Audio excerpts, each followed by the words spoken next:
mantakin po ninyo si Tambaluslos, sinupalpal, binutata, sinuplak ng mga OFW. Nagpasyal po siya sa ibang bansa at ang kanyang dinatnan mga kareaksyon nito po. Ayan ho, yung OF Duterte. You know? Sampal Alright, tusukin mo sa matawag naman. Sampal sa mukha mo yan, Tamba. Nakakahiya yan, mga kareaksyon. Sasalubungin ka ng ating mga kababayan doon sa ibang bansa at kabaligtaran po ang pinapakita. Pinapamukha kay Tambaluslos ang katarantaduan, ang kawalanyahan, ang kaanimalan na ginagawa po nila sa ating VP Sara Duterte at sa mga supporter po ng mga Duterte at lalong-lalo na sa buong sambayan ng Pilipino. Akala po nila ang pambabastos, pangbabalahura, pamamahiya, pang-iistorbo sa mga Duterte ay hindi nararamdaman ng taong bayan. Nararamdaman po ng taong bayan yan. Kaya naman nakikita po natin sa ating channel na patuloy ang pagsuporta ng ating mga kareaksyon. Dahil dito po sa channel natin mga kareaksyon, dito patuloy po nating susuportahan ang interes ng ating bayan. Ang interes ng nakararaming Pilipino. Kaya naman, nakakahiya po. Nakakahiya po ang ginawa nila kay Tambaluslos. Panoorin ninyo.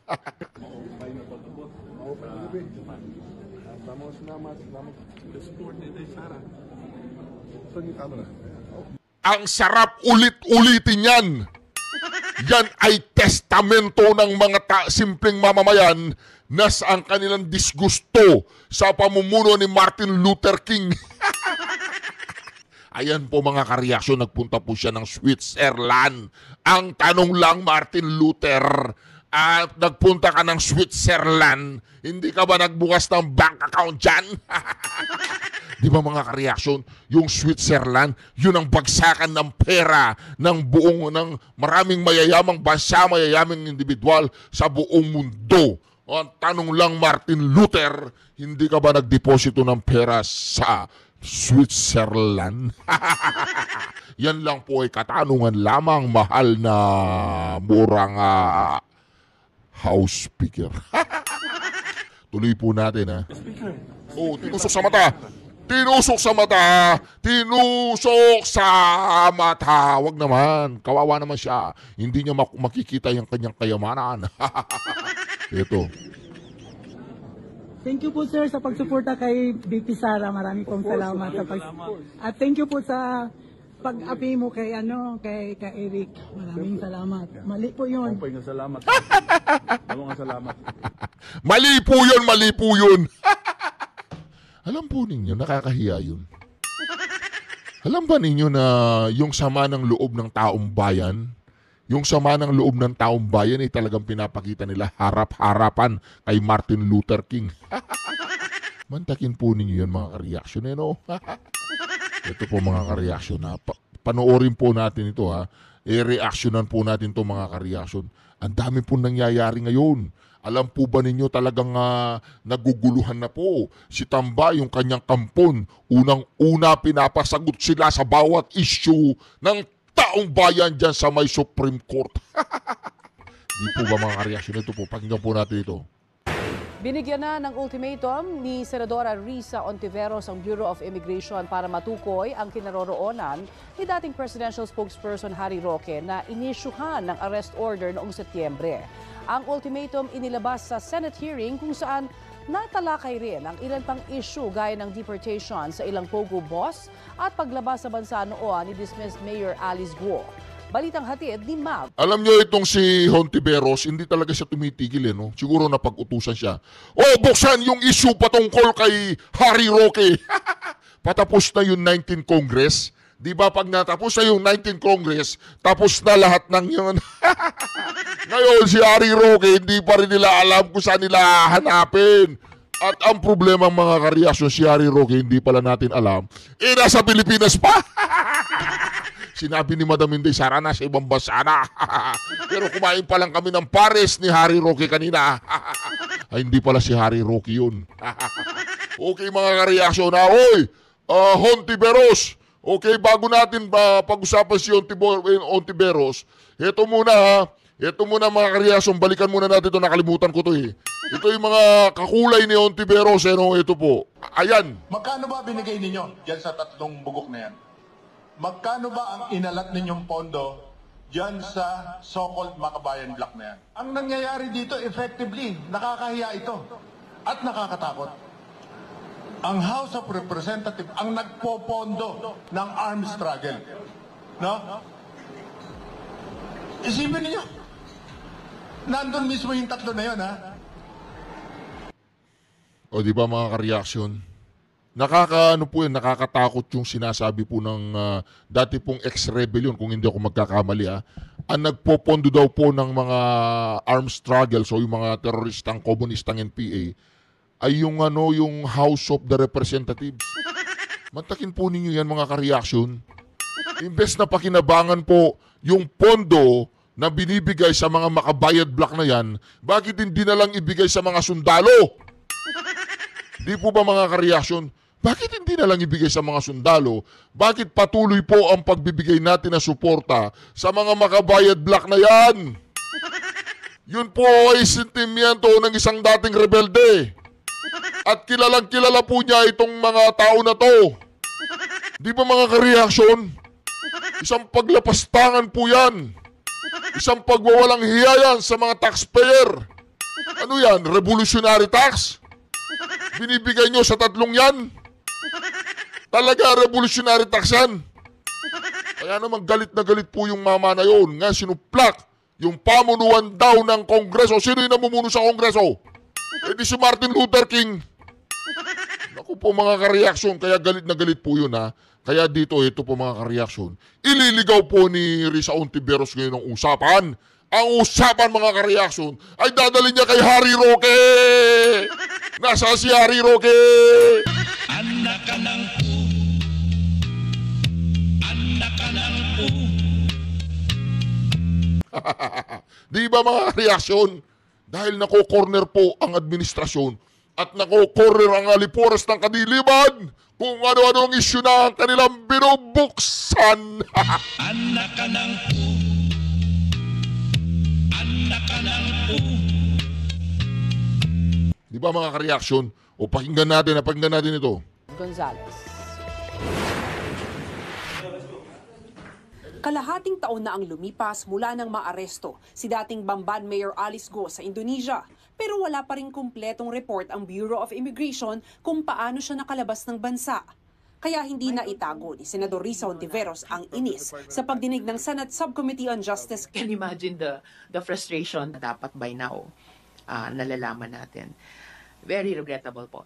We will submit compliance report to your office, Madam Chair, but I'm sorry, but as of this time, we don't have any information kung saang ports or subports nakatakas sila Go siblings. Paliwanag ng BI, sinulatan nila ang kanilang counterpart sa mga bansang napaulat na dinaanan ni Go, pero impormal nilang sinabi na wala silang impormasyon tungkol doon. Ang National Intelligence Coordinating Agency o NICA naimapa na ang posibleng ruta ni Go paglabas ng Pilipinas. Una raw pumunta si Go sa Kota Kinabalu, Malaysia. As to the question of how Alice Go was able to leave the Philippines, ito po yung gaps na tinitingnan pa rin namin. Posible raw na ang exit point ni Go ay sa southern backdoor, malapit sa Tawi-Tawi. Sa isang pahayag, sinabi ni Immigration Commissioner Joel Viado na base sa inisyal na investigasyon, walang ebidensya na may tauhan ng BI na tumulong sa pagtakas ni Go. Bagaman hindi sakop ng BI ang mga pribadong coastline at airstrip, nababahala raw sila na naaabuso ang anyay porous borders ng bansa. Sinita rin ni Ontiveros ang ginagawang deportasyon ng BI sa mga Chinese national dahil hindi raw nakakarating sa China ang iba, kabilang ang tatlong umano'y pogo bosses na sina Liu Xun, Kong Xiangryu at Wang Xiangle. Ang modus daw ay hindi direct flight ang binibili. Tapos, sa layover, naglalaho na parang bula ang mga bosses sa kanilang transit destination. They never arrived in China. I'm making that off record. Sa pagkakatanda ng BI, may layover nga ang flight ng 3 sa Hong Kong. Tanong ni Hontiveros, bakit kasi nagbubuk ng flight na may layover at hindi idiretso pa uwi ng bansa nila ang mga dinedeport? There's a clamor to deport yung mga nahuhuli the soonest at the fastest time. So ang ginawa po ng BI, nag-initiate po sila ng dialogue with the PDLs kung sino po yung pwedeng magbigay or mag-shoulder or mag-purchase. Teka lang, tama na yan. Medyo naboboring ako sa sinasabi ninyo dyan sa Senado.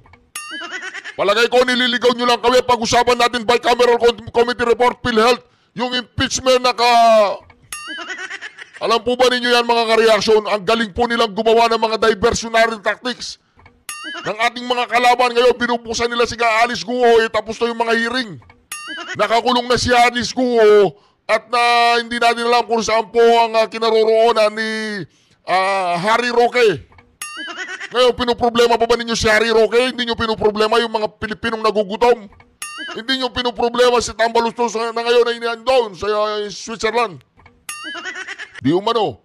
Pero dito mga ka-reaction, patuloy po ang ginagawang estratehiya ng ating mga kalaban na iligaw ng iligaw ang atensyon ng taong bayan sa tunay na issue, ang kagutuman, ang kawalan ng pambili ng pagkain. Kagutuman din yun. Tsaka yung tinatawag nilang napakamahal na bigas.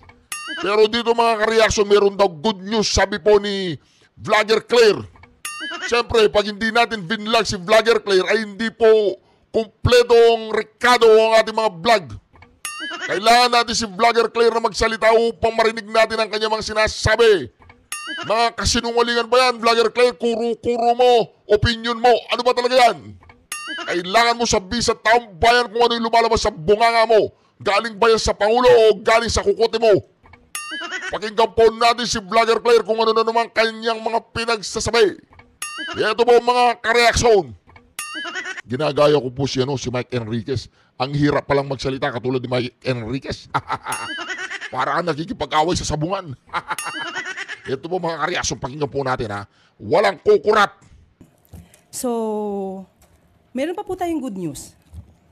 Nagkaroon po kami kanina ng meeting with Secretary Laurel dahil aasahan po natin ang pagbaba ng presyo ng bigas. Okay?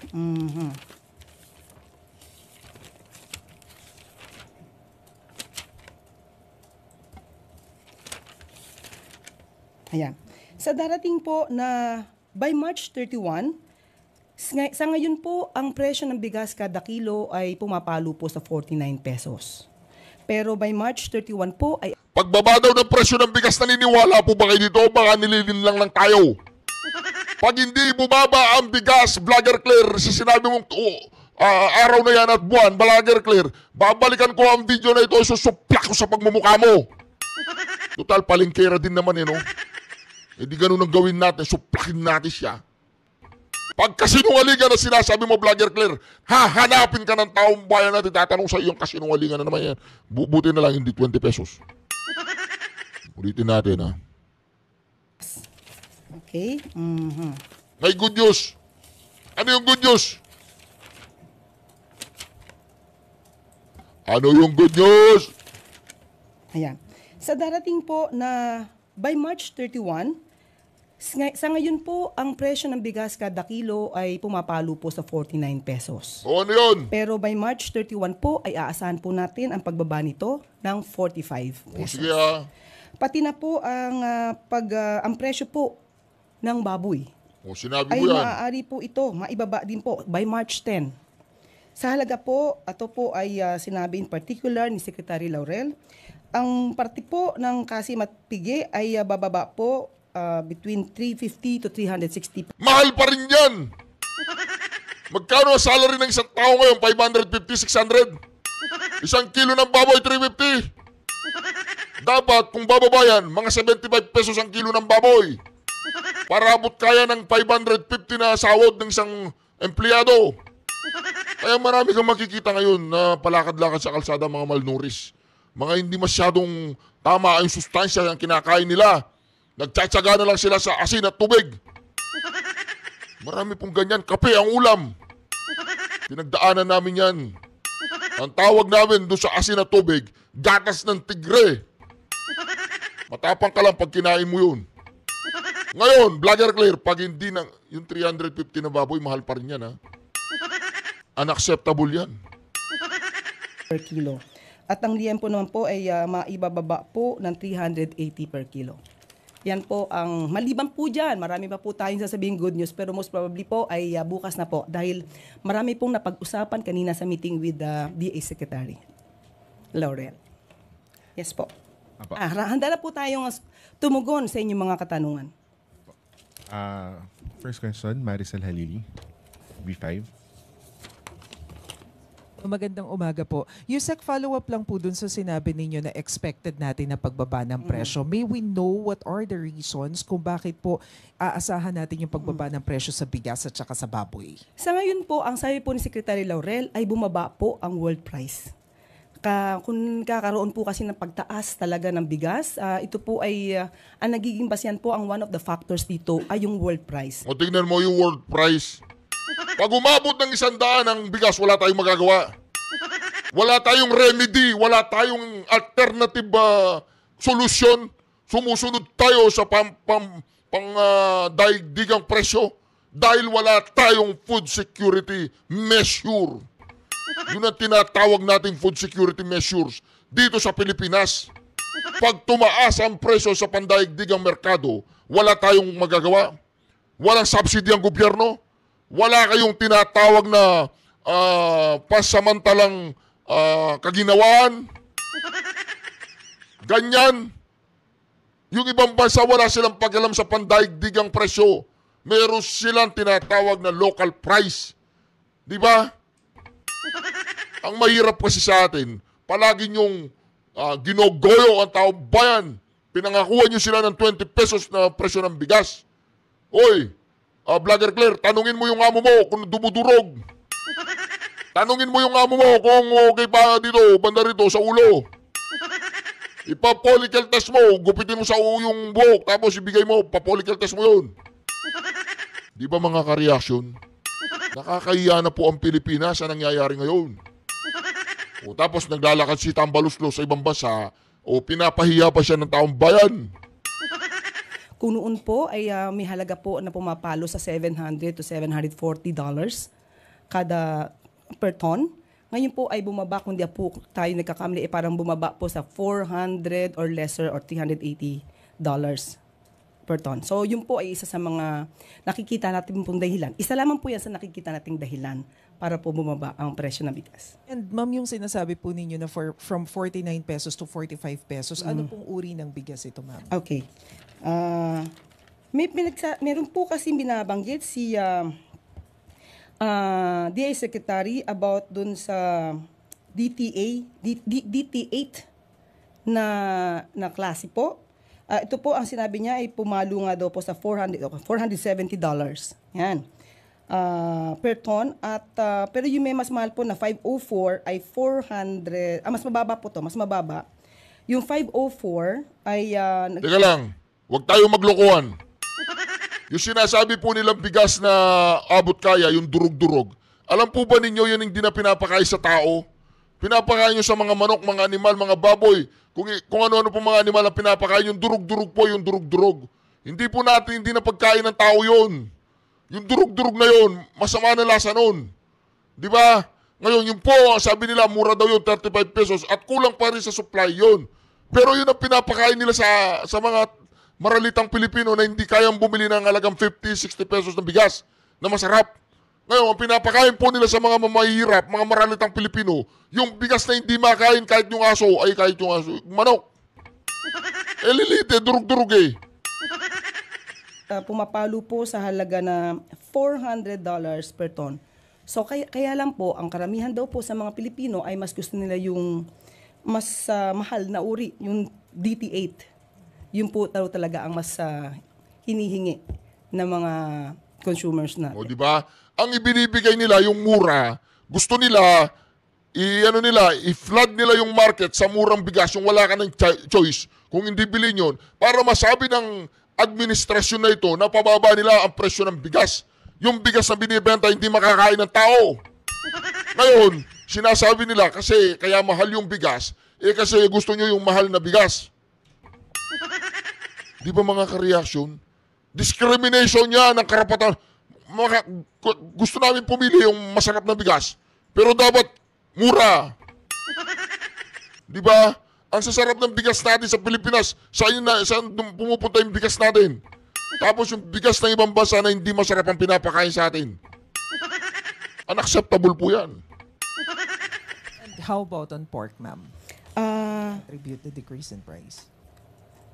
Yun po, yung binanggit ko po kanina na presyo, opo, yung sinabi po niya mga parte ng pork. Also because of the world price, ano po yung dahilan? Bakit po bumaba? Wala pong nabanggit. Pasensya na po kayo. Basta sinabi lang po niya sa atin ang good news. At titignan po natin at... Yung opinion mo, wala ka ng opinion. Magbigay ka ng sarili mong opinion. O hindi na po siya nagbibigay ng masarili niyang opinion kasi siguro nabagok ang ulo niya at na-realize niya na hindi natin kailangan ng sarili niyang opinion at ang sarili niyang reaksyon. Ang kailangan natin yung tamang impormasyon na nanggagaling sa mga katulad ni BBM tsaka yung mga gabinete niya. Yun ang kailangan namin. Tama yung ginagawa mo. Hindi namin kailangan ng opinion. Sabihin mo pag hindi mo alam, hindi mo alam. Huwag kang magmamagaling dyan. Kakakusapin natin muli si Secretary Laurel kung ano naman na naging reason Tama kung yan. bakit na kaya nating ibaba Huwag ang ka presyo magbigay ng maling impormasyon. ng pork. Tama. Opo. Next Good. question, Pia Gutierrez, ABS-CBN. Hi ma'am, magandang umaga. Ma'am, regarding yung sa pag-collapse ng bridge sa Isabela, is the President asking for or directing an investigation on this, especially to find out whether corruption was involved? Yes po. Nung nagkaroon po kami ng pakikipag-usap kay Secretary Bonoan, nagkaroon na po talaga ng investigation but it's initial investigation. Ang nakikita po, sabi nga po natin, ito ay nag-start noong 2014 at lumalabas po na 90% ay naisagawa ito sa panahon po ni dating Pangulong Duterte. Ang sabi po ay nagkaroon po ito dahil sa mga earthquakes, sa kung ano sa tagal ng panahon, hindi na siya naging matibay at kailangang i-retrofit. Galing mo ah! Sa tagal ng panahon, hindi na naging matibay kaya i-retrofit. Hoy, Claire, sinimulan yan noon pa lang nakaraang taon. Yung mga ibang tulay, di ba, ginagamit ang tagal na 50 years, 100 years na.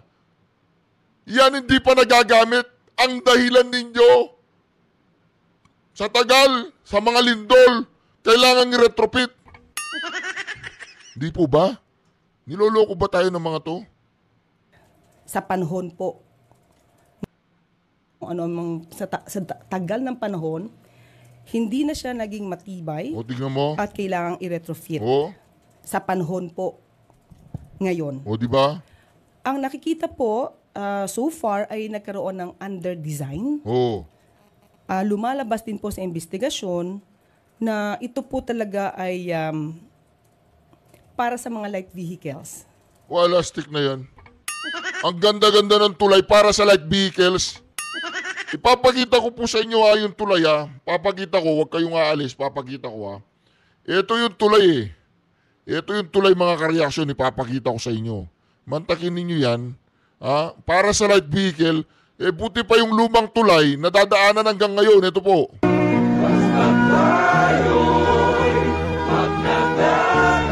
Yun, sabi niya, basta tayo'y magnanakaw. Ayan po yung tulay yung sa ilalim.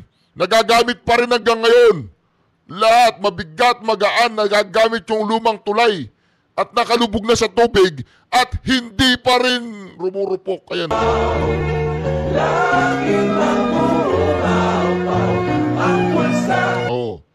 Basta tayo magnanakaw, laging mag-uumapaw ang bulsa. Ito po yung tulay, okay na bago. Ginawa ba yung tulay na yan na light vehicle lang? Ang laki, ang ganda ng tulay na yan. Tapos itong nakalubog na tulay na yan, hindi natin alam kung gaano nakatagal yan na nakuha na ng lumubog dahil tumaas na ang water level. Di ba pag tumataas water level, lumulubog. Nadadaanan po yan, ayan, nadadaanan o nadadaanan pa rin. Oh, ngayon itong brand new na tulay na to, bumagsak. Ilang buwan pa lang natapos o ilang taon pa lang na natapos. Ilang buwan pa lang. Itong tulay po na ito na nakalubog, ay 10 taon na yan, nadadaanan pa rin kahit lubog na. Sinong tinatarantado ninyo? Kung nag-corrupt kayo, nag-corrupt kayo. Ulitin natin, ha?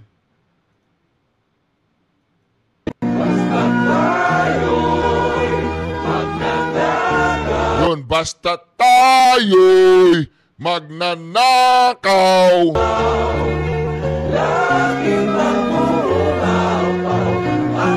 O laging mag-uumapaw ang bulsa.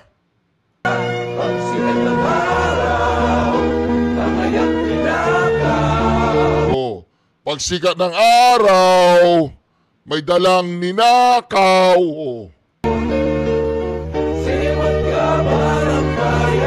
O, simot yaman ang bayan.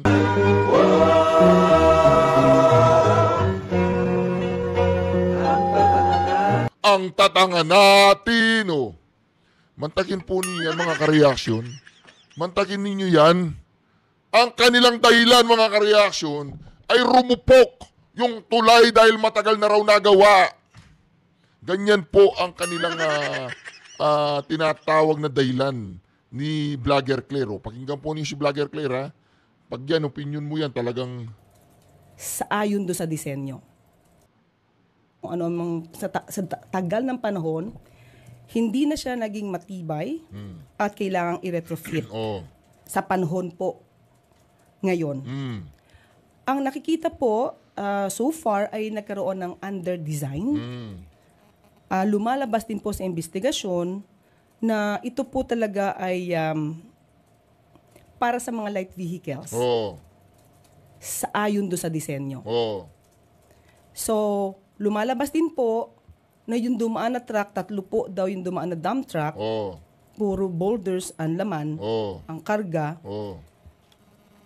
Nagkaroon po talaga ng hindi tama na nung dumaan. Hindi naging maayos dahil may dumaan na ganito ka mga heavy vehicles na hindi po naaayon doon sa kakayanan ng tulay.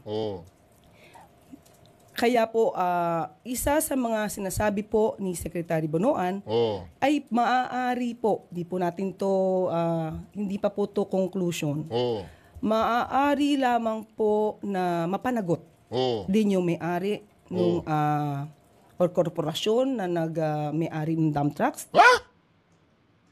Kasalanan ng dump truck ngayon? Kasalanan nila? Bakit? Bakit sila nakapasok sa tulay na yan? Wala ba nakasulat na doon na yung tonnage? Kung ilang tons? Ha? Siguro meron nakasulat doon. Ba't kasalanan ng mga dump truck?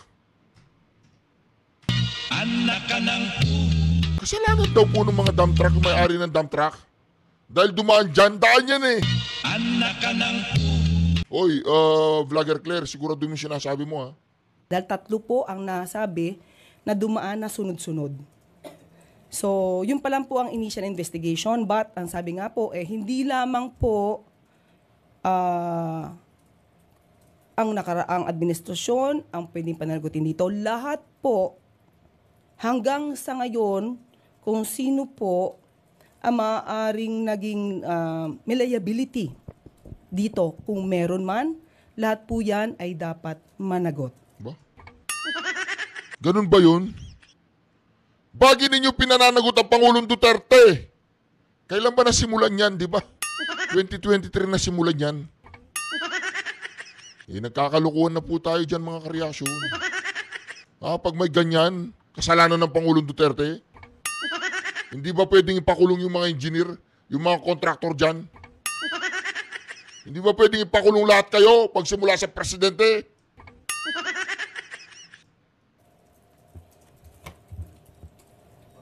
Nabanggit nyo, it's just an initial investigation. Yes. So magkakaroon po ng mas malalim na investigation dito. Opo, kasi titignan po talaga yung Tama na, Claire, tama na!